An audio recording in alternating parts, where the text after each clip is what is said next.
నమస్కారం, నా పేరు తేజస్విని. బీసీఎన్ న్యూస్ కి స్వాగతం. ముందుగా ముఖ్యాంశాలు. ఏపీలో కొత్త ప్రభుత్వం నిర్వహించిన తొలి కేబినెట్ సమావేశం, పలు అంశాలపై కీలక చర్చలు.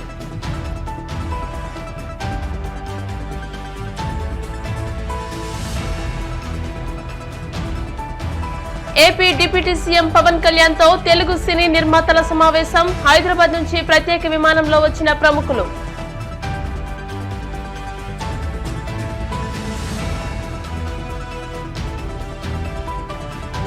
ఏపీ గనుల శాఖ మంత్రిగా కొల్లు రవీంద్ర బాధ్యతలు, నాకు కీలక బాధ్యతలు అప్పగించారంటూ హర్షం.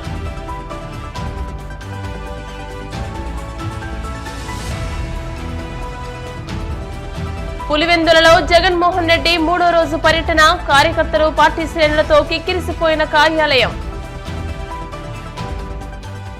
ఏపీలో కొత్త ప్రభుత్వం ఏర్పాటై తొలి కేబినెట్ సమావేశం నిర్వహించింది. ముఖ్యమంత్రి చంద్రబాబు నాయుడు అధ్యక్షతన సచివాలయంలో కేబినెట్ సమావేశాన్ని నిర్వహిస్తున్నారు. ఎన్డీఏ ప్రభుత్వం అధికారంలోకి వచ్చాక జరుగుతున్న తొలి సమావేశం ఇదే. పయ్యావుల కేశవ్, అనిత, నాదెండ్ల మనోహర్, అనగాని సత్యప్రసాద్ తదితరులతో కేబినెట్ సబ్ కమిటీని ఏర్పాటు చేయనున్నారు.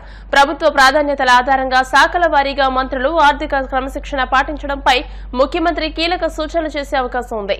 164 కోట్ల రూపాయలతో అన్న క్యాంటీన్ల ఏర్పాటుకు ఆర్థిక శాఖ ఆమోదం తెలిపింది. అలాగే ముఖ్యమంత్రిగా బాధ్యతలు స్వీకరించిన తర్వాత చంద్రబాబు చేసిన 5 సంతకాల గురించి చర్చించి ఆమోదించారు. ప్రాజెక్టుల పరిస్థితి పూర్తి చేసేందుకు నిధుల సమీకరణపై చర్చించే అవకాశం ఉంది. సూపర్ 6 పథకాల అమలు, అందుకు అనుగుణంగా బడ్జెట్ రూపకల్పనపై మంత్రివర్గంలో చర్చించనున్నారు.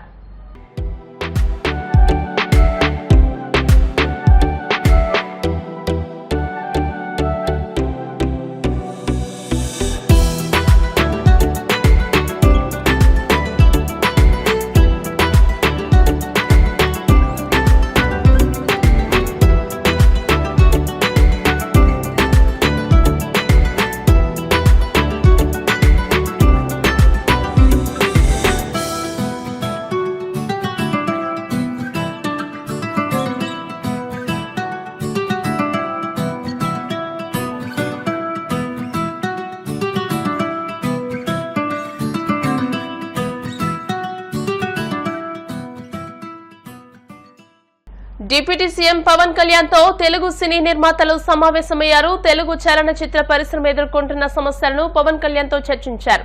విజయవాడలోని క్యాంపు కార్యాలయంలో పవన్ తో సినీ నిర్మాతలు ప్రత్యేకంగా భేటీ అయ్యారు. ఈ సమావేశంలో నిర్మాతలతో పాటుగా రాష్ట్ర సినిమాటోగ్రఫీ శాఖ మంత్రి కందుల దుర్గేష్ పాల్గొన్నారు. ఈ సమావేశంలో తెలుగు ఫిల్మ్ ఛాంబర్ అధ్యక్షుడు దిల్రాజు, నిర్మాతల మండలి అధ్యక్షుడు దామోదర ప్రసాద్ తో పాటు Allu Aravind, Ashwini Dutt, AM Ratnam, S Radhakrishna, Bhogavalli Prasad, DVV Danayya, Supriya, NV Prasad, Bunny Vasu, Naveen Yerneni, Nagavamsi, TG Vishwaprasad, Vamsikrishna తదితరులు పవన్ కళ్యాణ్ ను కలిశారు. పవన్ కళ్యాణ్ గారిని కలవడానికి వచ్చాము. ఇది ఒక గుడ్ విల్ విజిట్.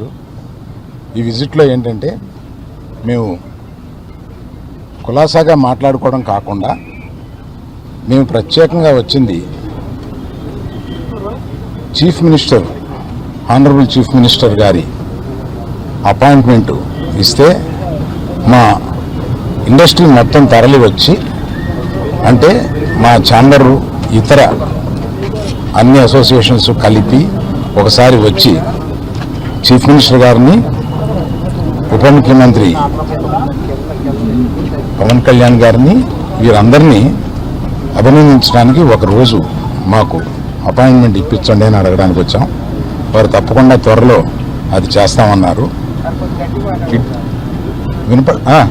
చాలా గట్టిగా మాట్లాడతానండి, మీది వీకేమో చూడండి.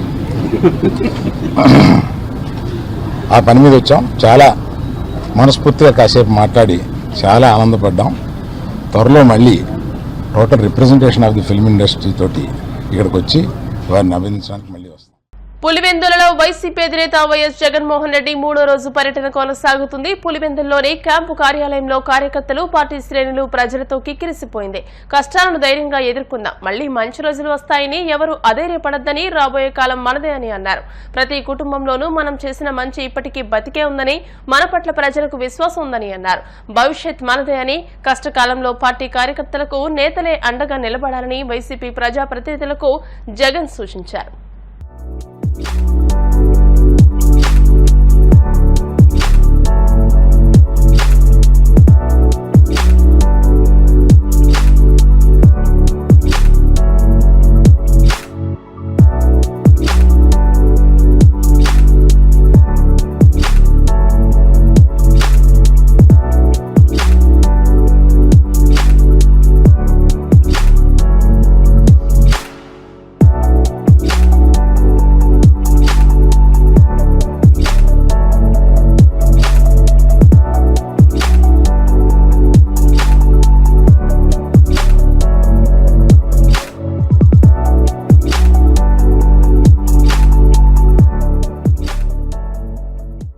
తిరుమల శ్రీవారిని ఎమ్మెల్యే పుల్లారావు దర్శించుకున్నారు. స్వామివారి అభిషేక సేవలో పాల్గొన్న మంత్రి కొల్లు రవీంద్ర మొక్కులు చెల్లించుకున్నారు. తిరుమల తిరుపతి దేవస్థానం ఆలయ అధికారులు ఘన స్వాగతం పలికి దర్శన ఏర్పాట్లు చేశారు. దర్శనం తర్వాత రంగనాయకుల మండపంలో పండితులు వేద ఆశీర్వచనం చేసి స్వామివారి తీర్థ ప్రసాదాలను అందజేశారు. చంద్రబాబు గారి నాయకత్వంలో కూటమి ప్రభుత్వం ఏర్పడటం జరిగింది. 5 కోట్ల మంది ప్రజల యొక్క ఆకాంక్ష అభివృద్ధి సంక్షేమం జరగాలని, అమరావతి పోలవరం పూర్తి కావాలని, ప్రజలకు నచ్చినటువంటి ప్రజాపాలన అందించాలని ఏదైతే ప్రజలు కోరుకుంటున్నారో అటువంటి పాలన 12వ తారీఖు ప్రమాణ స్వీకారం జరిగినప్పటి నుంచి మార్పు చూస్తూ ఉన్నారు. జగన్మోహన్ రెడ్డి ఏ విధంగానైతే 5 ఏళ్ల పరిపాలనలో ప్రజలు విసిగి వేసారి స్వాతంత్రం వచ్చినాక ఎప్పుడూ రానంత మెజారిటీలు అనేక నియోజకవర్గాల్లో 93% సీట్లు కూటమి గెలవడం అనేటువంటి చరిత్రలో ఇదే నాకు తెలిసినంత వరకు. స్వాతంత్రం వచ్చిన తరువాత ఇంత పర్సంటేజ్ రావటం, స్వాతంత్రం వచ్చినాక అనేక నియోజకవర్గాల్లో ఎన్నడూ లేనంత మెజారిటీ రావటం. దీనికి కారణం ఏంటంటే 5 ఏళ్ల పాలన మీద విసిగి వేసారటం, తీసుకున్నటువంటి నిర్ణయాలన్నీ ప్రజల ఆమోదం లేకపోవటం వల్లే ఈ యొక్క తీర్పు ప్రజలు ఇవ్వటం జరిగింది. ప్రజలు ప్రజాపాలన అందించకపోతే ఏ విధమైనటువంటి తీర్పు ఇస్తారు అనేటువంటి దానికి జరిగిన 2024 ఎన్నికలు ఏ పార్టీ అధికారంలో ఉన్నా ప్రజలు ఆకాంక్షలు నెరవేర్చకపోతే ప్రజలు ఎటువంటి తీర్పు ఇస్తారు అనేటువంటిది జగన్మోహన్ రెడ్డి పాలన చూసిన తర్వాత స్పష్టమైన తీర్పునిచ్చారు. ఏ నాయకుడు ఊహించింది, ఏ సర్వేలకి అందనటువంటి ప్రజా తీర్పు వచ్చింది. కాబట్టి 5 కోట్ల మంది ప్రజల యొక్క ఆకాంక్షలు నెరవేర్చడమే చంద్రబాబు కూటమి ప్రభుత్వం, పవన్ కళ్యాణ్ కానీ బీజేపీ కానీ. రాష్ట్రం సర్వతోముఖాభివృద్ధి చెందాలంటే కేంద్రం పూర్తి సహకారాన్ని అందించాలి. ఏదైతే ప్రతిష్ట కోల్పోయినటువంటి ఆంధ్రప్రదేశ్ తిరిగి ప్రతిష్ట తీసుకురావాలంటే అది చంద్రబాబు నాయుడుకు సాధ్యమనేటువంటిది ఈరోజు ప్రజా సమస్యల పరిష్కారం కోసం రూపొందించిన ప్రజా ఫిర్యాదుల పరిష్కార వేదికను సద్వినియోగం చేసుకోవాలని జంగారెడ్డిగూడెం ఆర్డీఓ కె అద్దయ్య సూచించారు. జంగారెడ్డిగూడెం ఆర్డీఓ కార్యాలయంలో సోమవారం ప్రజా ఫిర్యాదుల పరిష్కార వేదికను నిర్వహించారు. ఈ కార్యక్రమంలో భాగంగా డివిజన్లోని వివిధ ప్రాంతాల నుంచి వచ్చిన ప్రజల వద్ద నుంచి ఆర్డీఓ వినతులను స్వీకరించారు. ఈ సందర్భంగా ఆర్డీఓ మాట్లాడుతూ ఎన్నికల నేపథ్యంలో గత కొంతకాలంగా గ్రీవెన్స్ కార్యక్రమం నిలిపివేశారని, ప్రభుత్వ ఆదేశాలతో మరలా గ్రీవెన్స్ ను ప్రారంభించినట్టు తెలియజేశారు. ప్రజా ఫిర్యాదుల పరిష్కార వ్యవస్థ పేరుతో జరిగే ఈ కార్యక్రమాన్ని ప్రజలందరూ సద్వినియోగం చేసుకోవాలని సూచించారు. ఈ కార్యక్రమంలో ఆర్డీఓ మదాని, డిఎల్డీఓ రాజు, విద్యుత్ శాఖ ఈఈ రాధాకృష్ణతో పాటుగా వివిధ శాఖల అధికారులు పాల్గొన్నారు. పబ్లిక్ గ్రీవెన్స్ రెడ్రెసల్ సిస్టమ్ ప్రజా సమస్యల పరిష్కార కార్యక్రమం గత కొంతకాలంగా ఎలక్షన్ కోడ్ అమల్లో ఉన్నంత వల్ల కొంతకాలంగా గ్యాప్ వచ్చింది. అది ఈ రోజు నుంచి పునఃప్రారంభం అవటం జరిగింది. ప్రతి సోమవారం ఈ గ్రీవెన్స్ సిస్టమ్ ప్రతి సోమవారం పబ్లిక్ గ్రీవెన్సెస్ రిసీవ్ చేసుకోవటము, వాటి సమస్యల పరిష్కారానికి కృషి చేయడం జరుగుతుంది. కాబట్టి ప్రజలందరూ కూడా సోమవారం వారి సమస్యలను కన్సర్న్డ్ అధికారుల దగ్గర తెలియజేసి వారి సమస్యల పరిష్కారానికి చేసుకోవాల్సిందిగా కోరడమైంది. అట్లానే జిల్లా స్థాయిలో కలెక్టరేట్లో జరుగుతుంది. అదేవిధంగా డివిజనల్ లెవెల్లో ఆర్డీఓ ఆఫీస్లోను, అదేవిధంగా మండల స్థాయిలో అధికారులందరూ కూడా ప్రతి సోమవారం అందుబాటులో ఉంటారు. కాబట్టి వారి యొక్క సమస్యలని మండల స్థాయి వరకు, తర్వాత అట్లాగే డివిజనల్ లెవెల్లో ఆర్డీఓ ఆఫీస్లోను వారి సమస్యలను తెలియజేసి పరిష్కరించుకోవాల్సిందిగా తెలియజేయడం. ఏలూరు జిల్లాలోని రైతాంగ సమస్యలు పరిష్కరించి అన్నదాతలను ఆదుకోవాలని జిల్లా ఇన్ఛార్జ్ కలెక్టర్ లావణ్య వేణికి ఏపీ రైతు సంఘం జిల్లా అధ్యక్షులు నిమ్మగడ్డ నరసింహ, జిల్లా కార్యదర్శి కె శ్రీనివాస్ విన్నవించారు. జిల్లాలో రబీ ధాన్యం విక్రయించినా ఇప్పటి వరకు ధాన్యం బకాయి సొమ్మును విడుదల చేయలేదని తెలియజేశారు. అలాగే రాష్ట్ర ప్రభుత్వం ప్రకటించిన పెట్టుబడి సాయం 20,000 వెంటనే అందించేలా చర్యలు చేపట్టారన్నారు. సమగ్ర భూ సర్వేలో జరిగిన లోపాలను సరిచేసి ఖచ్చితమైన పట్టాదార్ పాస్ పుస్తకాలు ఇవ్వాలన్నారు. సమగ్ర పంటల బీమా పథకాన్ని తీసుకురావాలని, పంటల బీమా ప్రీమియం రాష్ట్ర ప్రభుత్వమే భరించాలన్నారు. ఈరోజు జిల్లా కలెక్టరేట్లో ఆంధ్రప్రదేశ్ రైతు సంఘం ఏలూరు జిల్లా కమిటీ తరఫున మేము జిల్లా కలెక్టర్ గారికి, ఇన్ఛార్జ్ కలెక్టర్ గారికి వినతిపత్రం జరిగింది. అంటే రాష్ట్ర ప్రభుత్వం కొత్తగా ఏర్పడిన రాష్ట్ర ప్రభుత్వం ప్రజా సమస్యల పరిష్కార పద్ధతిని ఇవాళ ప్రారంభించింది. కాబట్టి కొత్తగా ఏర్పడిన ప్రభుత్వం ఈ జిల్లాలో ఉన్న రైతాంగ సమస్యల మీద దృష్టి సారించి పరిష్కరించే విధంగా చర్యలు చేపట్టాలని చెప్పేసి ఈ సందర్భంగా మేము విజ్ఞప్తి చేస్తా ఉన్నాం. విజ్ఞాపన పత్రంలో దాదాపు 19 రకాల వ్యవసాయ సమస్యల్ని, రైతుల సమస్యలు దీంట్లో పేర్కొనడం జరిగింది. ప్రధానంగా జిల్లాకు సంబంధించి రబీకి సంబంధించిన ధాన్యం అమ్మిన రైతులకి 240 కోట్ల రూపాయల ధాన్యం బకాయి సొమ్ములు చెల్లించాల్సిన అవసరం ఉంది. మరి ఆ డబ్బులు వెంటనే చెల్లించి రైతాంగాన్ని ఆదుకోవాలని చెప్పేసి కోరుతా ఉన్నాం.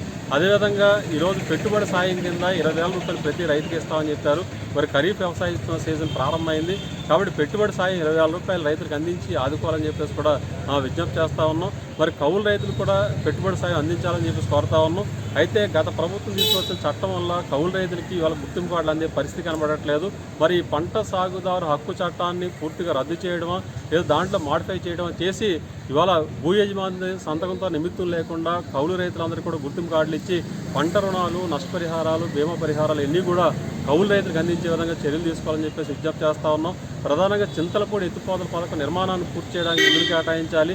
ఇవాళ భూములు కోల్పోయిన రైతాంగానికి గత ప్రభుత్వం అన్యాయం చేసింది కాబట్టి భూములు కోల్పోయిన రైతాంగానికి మార్కెట్ విలువ ప్రకారం, ప్రైవేట్ మార్కెట్ విలువ ప్రకారం నష్టపరిహారం చెల్లించి ఆదుకోవాలని చెప్పేసి కోరుతా ఉన్నాం. అట్లే గ్రీన్ఫీల్డ్ హైవే రైతుల యొక్క సమస్యలు పరిష్కరించాలని చెప్పేసి కోరుతా ఉన్నాం. అట్లాగే ఉద్యాన పంటలు సాగు చేస్తున్న రైతులకి ఇవాళ అనేక బకాయిలు ఇవ్వాల్సిన అవసరం ఉంది. మరి ఆ సబ్సిడీ బకాయిలను కూడా విడుదల చేయాలని చెప్పేసి కూడా విజ్ఞప్తి చేస్తూ ఉన్నాం.